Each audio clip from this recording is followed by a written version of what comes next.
Olá pessoal, tudo bem com vocês? Eu sou o Daniel Moraes e esse é o canal Irmãos Livreiros. Hoje eu trago a resenha de um livro muito bacana, Os Últimos Dias de Krypton, logo após a vinheta.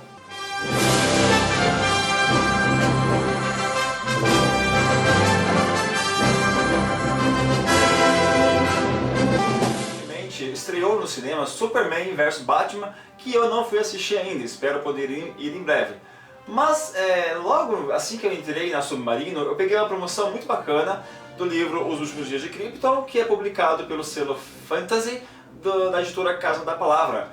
É um livro bacanésimo porque ele estava numa loja de R$29,90, R$39, não me recordo. Ele estava por R$9 justamente na semana que estava estreando o filme.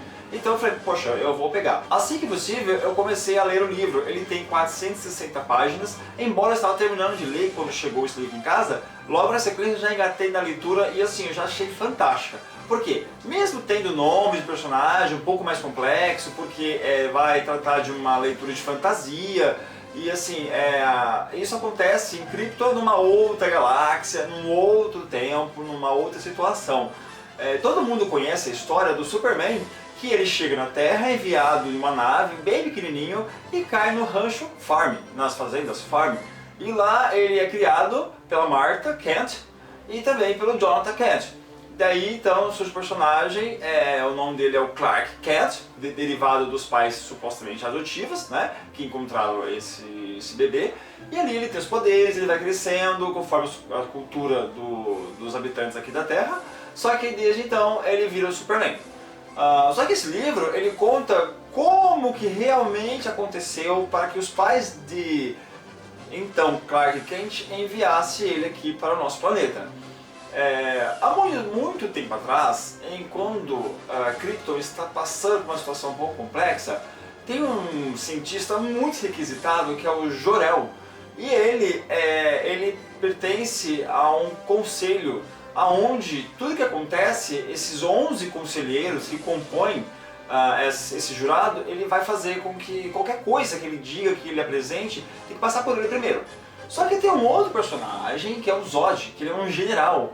E ele também é uma pessoa que ele é uma pessoa influente dentro de Krypton. Além de Jor-El, tem também o seu irmão Zor-El, que ele também é uma pessoa que está sempre apoiando as atitudes de Jor-El. Só que Jor-El, por ele ser um cientista renomado, super requisitado em Krypton, acontece que tudo que acontece, o conselho, de uma certa forma, pega dele, retira dele, faz com que tudo que ele faça, tudo que ele desenvolva, primeiro passa para ele. Ou seja, ele é apenas uma pessoa, assim, digamos que ele não tem muito mérito. Só que aí entra então o Zod, que ele é uma pessoa gananciosa, ele é diabólica, ele quer ele quer ter poder, ele quer ser além desses 11 conselheiros que são aqueles que dominam Krypton. Então, bem no começo do livro ainda, o Zor-El ele vai para uma região inóspita, bem no meio do nada, onde tem só as montanhas e tem umas espécies de lagartos, são assim uns seres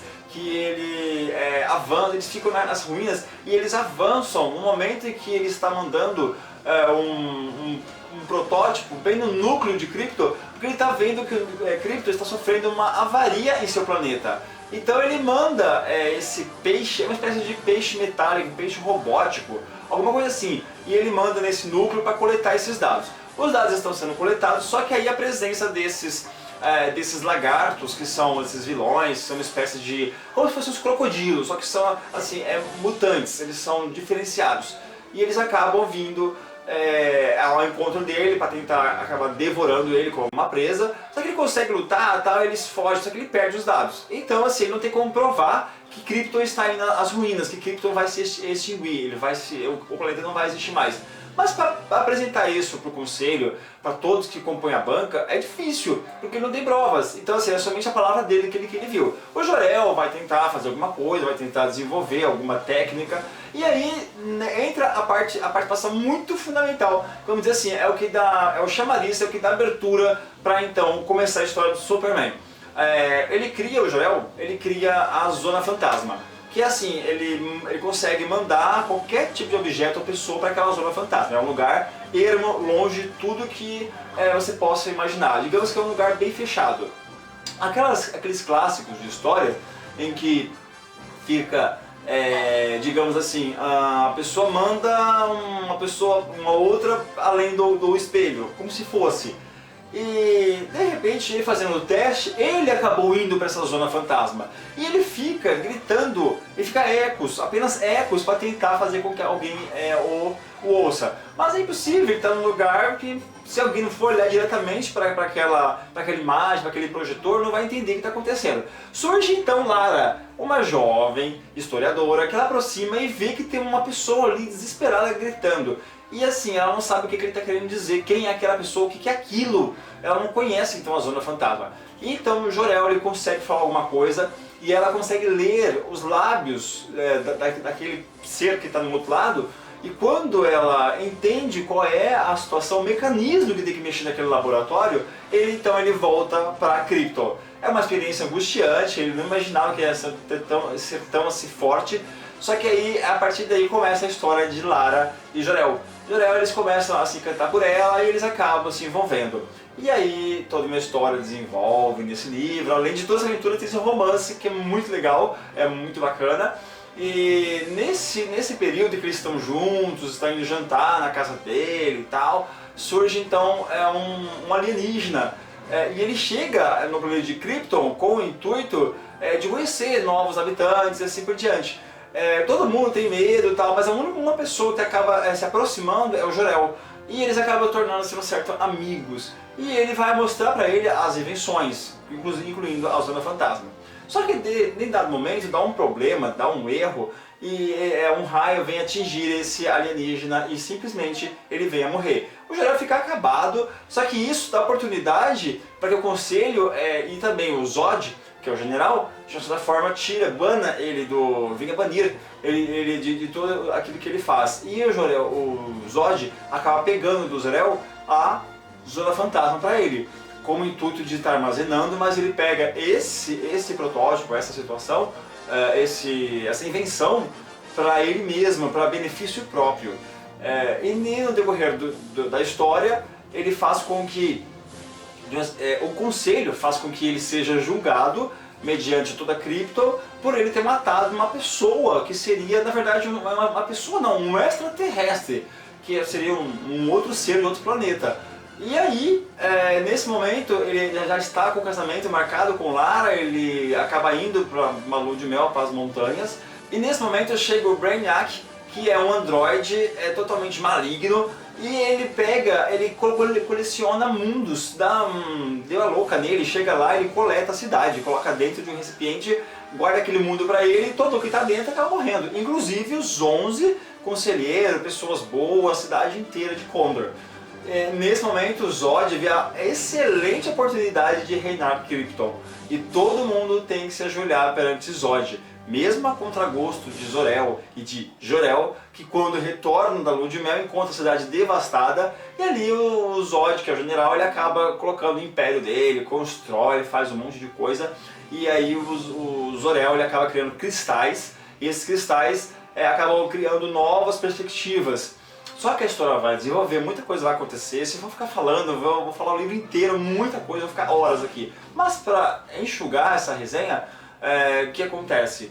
Nesse meio termo, a Lara acaba ficando grávida do Jor-El. Então o Jor-El ele precisa de uma certa forma, servir a Zod, mesmo a contragosto. E faz tudo que Zod pede, então ele fica sendo uma pessoa má. Só que aí o planeta está entrando em erupção, ele vai explodir. Nesse meio tempo vem um meteoro para cima do planeta, vai ser o fim de Krypton. E mesmo o Zod não acreditando nisso, nas últimas páginas ele fala que deveria ter ouvido o Jor-El.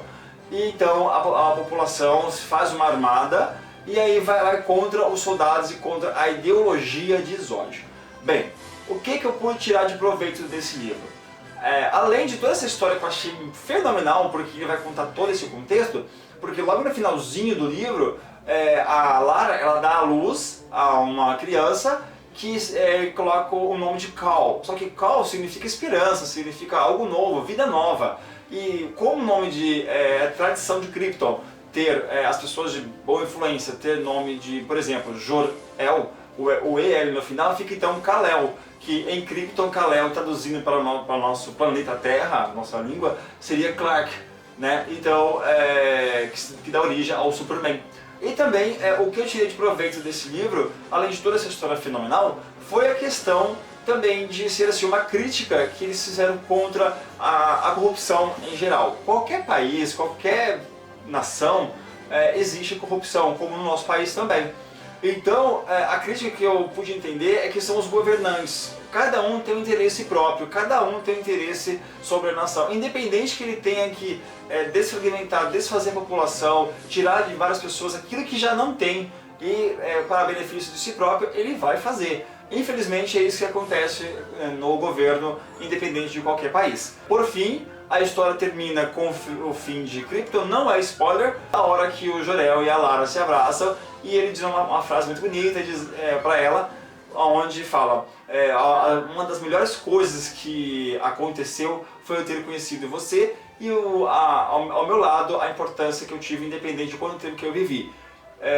O livro encerra dessa forma e a partir daí começa a história do Superman como todo mundo conhece. É isso aí, pessoal, espero que vocês tenham gostado da resenha do livro Os Últimos Dias de Krypton, publicado pelo selo Fantasy da editora Casa da Palavra. Abaixo está a descrição do site, também tem resenha na íntegra completa, entra para vocês conhecerem. Vou deixar nas nossas redes sociais, inscreva-se no canal, dê um like para ajudar a gente na divulgação. É isso aí, valeu, até o próximo vídeo!